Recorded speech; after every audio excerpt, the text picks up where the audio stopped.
Un massacre de civils n'est jamais justifié par aucun autre massacre.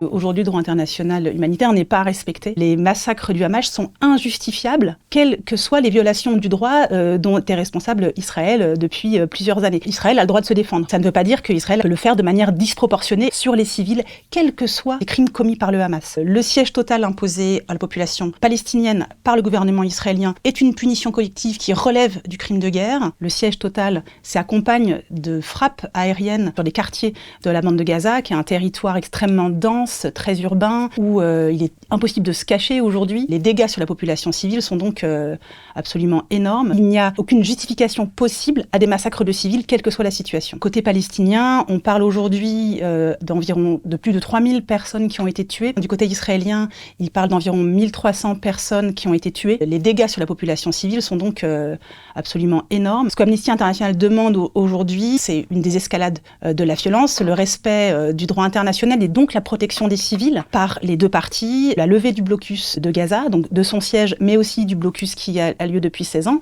qui est une punition collective à l'égard de l'ensemble de la population palestinienne de la bande de Gaza, le respect des populations civiles, l'arrêt des bombardements indiscriminés, l'arrêt des tirs de roquettes aussi sur Israël et la libération des otages civils israéliens. On attend que la communauté internationale exerce des pressions sur les belligérants pour obtenir ces résultats-là. On attend aussi qu'elle ne fournisse pas ces belligérants en armes qui pourraient servir à commettre des crimes de guerre, des crimes internationaux, et globalement qu'il y ait une recherche de solutions dans le respect du droit international. Alors il y a eu une condamnation unanime des crimes du Hamas, qui est tout à fait importante et légitime puisque ces crimes sont atroces. En revanche, il n'y a pas eu suffisamment de condamnation de l'imposition de ce siège total sur la bande de Gaza et contre la population palestinienne. On aurait attendu une réaction beaucoup plus forte après les déclarations notamment du ministre de la Défense israélien qui a parlé des populations palestiniennes comme des animaux humains. La communauté internationale ne peut pas laisser passer de telles déclarations. On attend que la communauté internationale soit beaucoup moins silencieuse face à la situation